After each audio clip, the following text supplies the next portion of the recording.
많은 요즘 뭐 이슈가 너무 많아가지고 이동희 작가 그동안 기다렸는데 드디어 오늘 왔습니다. 그래서 오늘 자세하게 여러 가지 얘기들을 좀 현안들을 물어보도록 하겠습니다. 아무래도 뭐 첫 번째 이슈는 김포 서울 편입. 이동희 작가 이미 다른 방송에서 쓰레기장 매립지 네. 요 얘기 하셨거든요. 어떻게 보십니까?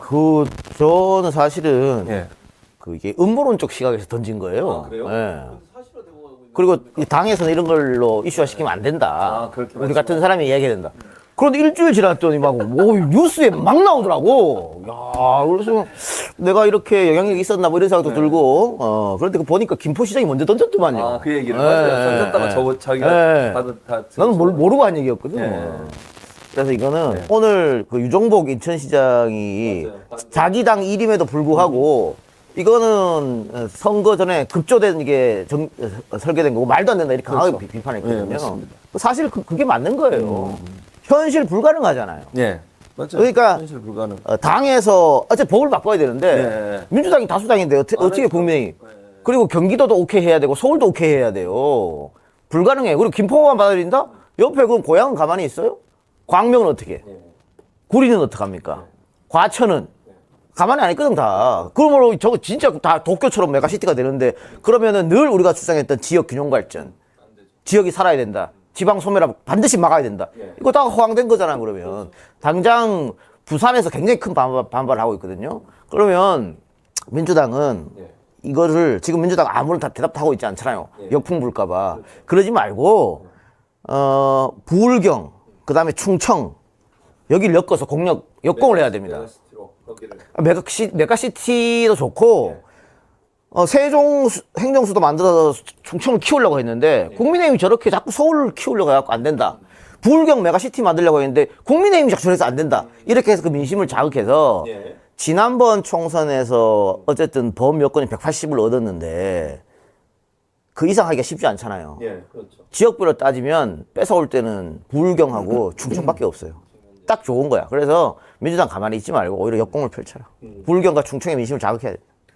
자, 구 기자님은 이거 김포시에는 사실 지금 현재도 쓰레기 무슨 뭐 매립자인가 이게 4군데가 있다면서요, 이미. 그렇죠. 그러니까는 사실 이미 수도권 매립지들은 거의 꽉 찬 상황이어서 사실 지자체에서는 사실 이거 굉장히 이제 핫한 이슈인데 지금 마치 쓰레기 매립장과 그 다음에 서울특별시 자치구를 이제 거의 트레이드 교환한다는 식으로 그렇게 이제 얘기가 흘러가는데 그렇게 되면은 원래 지금 사실 서울시에 편입하는 거 김포 시민들이 찬성하는 기류가 있지만 그런 식으로 하면은 상당히 반대하겠죠. 그럼 결국 이동희 작가가 보시기도 이거는 총선용이다 이렇게 선거용이죠. 보는 거죠, 결국은. 국민의힘도 불가능하다는 거 알아요? 그러니까 현재 수도권에서 국민의힘이 상당히 고전을 면치 못하고 있다. 그다음 또 하나 이슈가 되는 게 그러면 낙동강 하류 얘기가 나왔잖아요. 이념환 위원장이. 그 사람들 이쪽으로 보내려고 하는 것도 있는 거예요? 어떤 거예요? 3선 이상 뭐 예를 들면 서울로 보낸다든지 뭐 이런 거. 그 사람들이 여기 오면 당선됩니까? 안 될 것 같죠? 그러니까 오나마나다 그거는. 그런데 뭐 선거 정치 공학적으로 보면 그 사람들 오는 게 나쁘지 않죠. 네, 그래요. 왜냐하면 그 사람들이 올 자리 비어 있는 데에 용산 출신이라든가 검찰 출신 들어갈 거거든. 그러면 국민의힘 내분이 굉장히 심해질 거예요. 그렇지. 민주당 입장에서는 정치 공학적으로 나쁘지 않지. 그럼 이게 이제 사실은 두 개가 부딪히면 전국적으로는 비판율이 더 많을 거고 서울 수도권이나 아니면 김포 포함해서 뭐 다른 데도 구리나 이런 데도 하겠다고 나서고 있는 상황인데 그렇죠. 그쪽에서는 그럼 과연 도움이 되겠냐는 거예요. 그래서 당이 걱정하는 건 그런 거예요. 이게 말도 안 되는 선거용 전략이었지만 먹힌다는 거지. 나도 서울시민이 되면 우리 집값 올라갈까? 뭐 이런 생각 하니까 그래서 당에서 얘기 못 하는 건데 전국적으로 여론조사를 돌려도 서울하고 경기를 돌려도 다 반대예요. 반대 훨씬 높아요. 거의 6.5 대 3.5 순으로 반대가 많은데 이거는 지금 대통령 지지율하고 거의 비슷하게 하거든요. 그러니까 중도든 누구든 지금 대통령을 싫어하는 게 아니고 아주 싫어하거든. 그러니까 어떤 정책이든 대통령이 내놓으면 다 반대하는 거예요. 그 민심이 있기 때문에 민주당 여기서 너무 겁먹을 필요가 없어요. 근데 이게 사실은 거의 폭탄을 하나 던진 셈인데 국힘에서 이게 뭐냐 민주당이 지금 분위기가 지금 아무런 제대로 대응을 못 하잖아요. 그러니까 제대로 대응을 못 할 줄 알고 사실 폭탄을 던진 그렇죠. 거거든요. 이걸 그냥 앞서가지고 반대하기가 어려워요. 그렇죠. 그거예요. 그러니까 지금 국민의힘도 그렇고 조중동도 그렇고 빨리 민주당 입장 내라거든. 빨리 반대하라 이거야. 반대를 해라. 근데 반대를 할 수는 없잖아. 그렇지. 빨리 반대를 해라 이거기 때문에. 그래서 노골적으로 반대다 이렇게 하지 말고 불경하고 충청 자극해야 되는 거지. 오히려 서울은 메가시티가 아니고 더 분산해야 된다. 그래서 충청으로 내려보낼 거 내려보내고 네. 부산도 메가시티를 만들어서 지금 부산 조금 있으면 제2의 도시가 아니고 제3의 도시로 추락할 거다. 인천이 제2의 도시 될 거다. 이러면서 부산을 키울 사람은 민주당밖에 없다. 이렇게 나가야 되는 거지. 그런 식으로 역공을 펼쳐야 된다. 이렇게 얘기를 하셨어요. 자, 그러면 아까 잠깐 얘기가 나오긴 했지만 소위 이제 쓰레기 매립장을 받고 서울시라는 브랜드를 가지겠다. 이런 의도가 보여진다. 시장 입장에서. 그런데 그게 시장 입장은 그 생각이지만 네.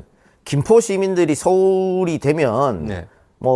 인프라도 좋아지고 집값도 올라갈 거다. 그런 기대감이 있잖아요. 그런 기대감이 근데 그렇다고 해서 쓰레기장 오케이. 이건 아니에요. 그건 김포시장 주장이지. 그렇지. 김포 시민들 시민들은 싫어하죠. 싫어하죠. 쓰레기장 누가 좋아해? 소각장 들어. 완전하죠. 여 보세요. 상암동에 지금 맞아. 그 쓰레기 매립장, 아니, 소각장, 소각장. 지금 전부 다 걸려 있잖아요. 반대한다고 난리잖아요. 맞아요. 자기 동네 맞아요. 들어오면 다 싫어해요. 그러니까 이동윤 작가도 마포구 구민이시잖아요. 아니에요. 서대문구에서. 아, 그렇군요. 가깝잖아요. 어쨌든 마포구하고 이렇게 상암도 하고. 그래서 이제 구 기자도 보실 때 이게 과연 그러니까 총선 전략적으로 봐서 김포시 이런 선택이 과연 좋은 거냐? 그러니까 이게 제가 봐서는 그러니까는 이제 김포시가 김포구가 되면 예. 사실 이제 세금 문제들이 이제 있어요. 이게 이제 어디서 이제 어느 의원이 집계한 바로는 한 2,587억 원 정도가 줄어든다고도 줄어든다. 하고, 그러니까 자체 사용할 수 있는 예산이 그렇습니다. 그리고 사실 지방세인 주민세, 지방소득세, 자동차세, 담배 소비세를 걷지 못해서 세입에서 수천억 원 이상 이제 손해를 보는 거죠. 네. 그러니까 이렇게 하면은 사실 이게 윤석열 정부가 자주 써먹는 배임 행위가 될 수가 있어요. 만약 김포시장한테. 그러니까 이렇게 우리가 다른 식으로 이렇게 세입 등을 할 수도 있음에도 불구하고 서울특별시에 자치구로 들어가면서 이렇게 못했으니 당신이 배임 행위다라고 그렇게 얘기할 수 있는 거거든요. 이재명 같아서는 구속이야. 배임으로. 근데 더 재밌는 건 뭐냐면 이게 국힘에서 이 부분을 고려했는지 모르겠지만 이 김포가 사실은 접경 지역이거든요. 네. 북한하고 그 강폭이 한 임진강. 2억 안 돼요. 예. 그러면 사실 만약에 김포가 이제 수도가 되잖아요. 서울이 수도에- 접경 지역이 예, 예. 접경 지역이 그러니까 메가 서울의 안으로 들어오면 이게 뭐냐면은 방어하기가 이제 수도 방어하기가 굉장히 이제 곤란해지고 그다음에 작전 계획도 사실 바꿔야 돼요. 이게 굉장히 복잡한 문제인데 네. 이런 문제까지 사실 고려했나 모르겠어요. 지금 국힘이. 그리고 네. 서울 시민들은 좋아할까? 별로 안 좋아. 서울 시민들은 싫어하죠. 네. 서울 시민들은 좋아하지 않아요. 그러니까 국민의힘이 서울은 어차피 질 거니까 예. 경기도를 노리나? 이런 생각이 들 정도로 서울은 우리 기득권을 왜 김포랑 나눠야 되냐 이렇게 생각할 거예요. 특히 강북, 강서 이렇게 조금 서울에서도 좀 소외된 지역 있잖아요. 네. 그분들은 더 싫어하지. 차라리 우리한테 돈 달라. 그럴 거 아니에요. 그러니까 실제 있잖아요. 당협위원장. 그 지금 반대했잖아요. 그 당에 김재섭이 반대했잖아요. 그러니까 지금 서울에 낙후된 데도 많은데 거기에다 신경을 좀 쓰지. 김포까지 끌어안아서 어떻게 할 거냐 그러면 이런 얘기까지 했어요. 그래서 아마 가장 곤혹스러운 사람 중에 한 사람이 오세훈 서울시장일 겁니다. 지금 자기는 용구해 보겠다, 논의해 보겠다라고 얘기하지만 예. 속으로는 굉장히 지금 그 민주당하고 비슷하게 이거 찬성도 못하고 반대도 못하는 아주 곤혹스러운 상황이겠죠. 그러니까 민주당은 그래서 이제 일단 대안으로 내놓은 게 5호선 예타 좀 면제해주고 빨리 좀 노선 연장해달라 이런 얘기를 했는데 그것도 하나의 대안이 될 수는 있어요. 될 수 있다고 봅니다. 지금 김포 시민들 가장 원하는 거는 골드라인 좀 넓히고 그런 거잖아요. 교통난 해소죠. 네. 그런데 그것도 보면 네. 서울로 들어가면 더 어려워져요. 서울로 들어가면 이게 왜냐면 예산도 더 많이 들어가잖아요. 예산도 더 많이 들어가고 네. 이게 중앙정부에서 돈 내는 것도 퍼센트 비율이 달라지거든. 네.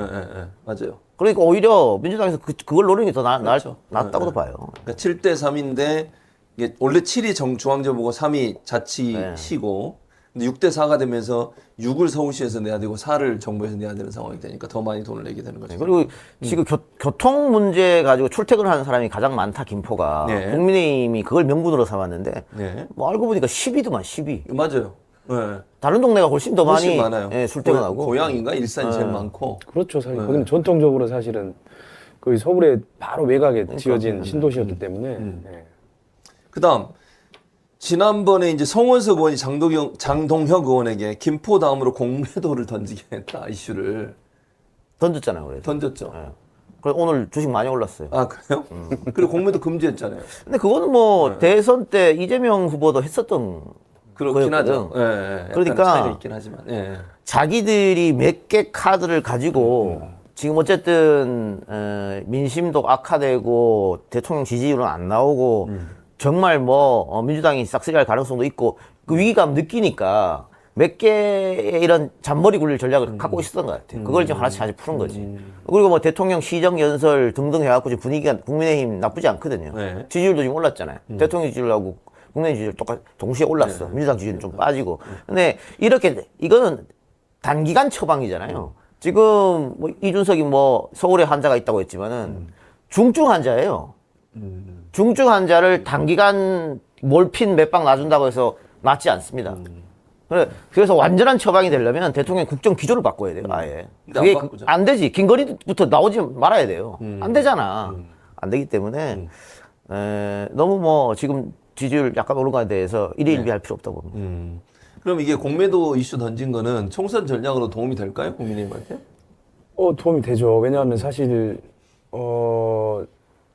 개인 투자자가 1,000만 명이 사실 넘는다고 해요. 그러니까 뭐냐면 이 사람들이 주식시장이 사실 하락하면 사실 그거는 여당한테 바로 직격탄으로 가는 거거든요. 그러니까는 지금 딱 그래서 제가 아는 분은 민주당에서 먼저 공매도 부분에 대해서 먼저 정부에 압박하듯 네. 오히려 좀 먼저 던졌으면 어땠을까라고 아쉬움을 좀 표하더군요. 예. 제가 봐서는 국힘에는 총선에는 사실 단기적으로 유리하죠. 근데 이게 모르겠어요. 과연 공매도를 한시적으로 금지하는 건데 이게 경제 전문가들 이야기 들어보면은 이게 꼭 개미들한테 좋다? 단기간으로 그렇게 보이지만은 이게 외국인 투자자들이 빠져나가면 전체적으로 안 좋을 수도 있다는 얘기를 하고 있거든요. 그랬을 때 총선은 가까웠을 때 어떻게 경제 시장의 흐름이 바뀌느냐. 근데 지금 뭐 경제적 이슈 모든 거는 다 총선 이후로 미뤄놓은 상태거든요. 맞아요. 그래서 총선 이후에 사실 좀 걱정이 많이 돼요. 금리부터 시작해서 총선 이후에 다 터질 건데, 지금 국민의힘하고 정부가 그런 생각은 안 하고, 선거에만 매달려가지고, 그리고 선거 자기들 이겼다 칩시다. 근데 그 이후로 나라가 절단날 텐데, 좀 안타까운 생각이 듭니다. 그러니까 제가 봐서는 그러니까 김포시 서울 편입도 그렇고, 그다음에 공매도 한시적 금지는 그러니까 지금 요건이 얼마나 지금 그 총선 위기론이 팽배해 있는지를 사실은 그들이 보여주는 사실은 정책 이슈라고 봐야죠.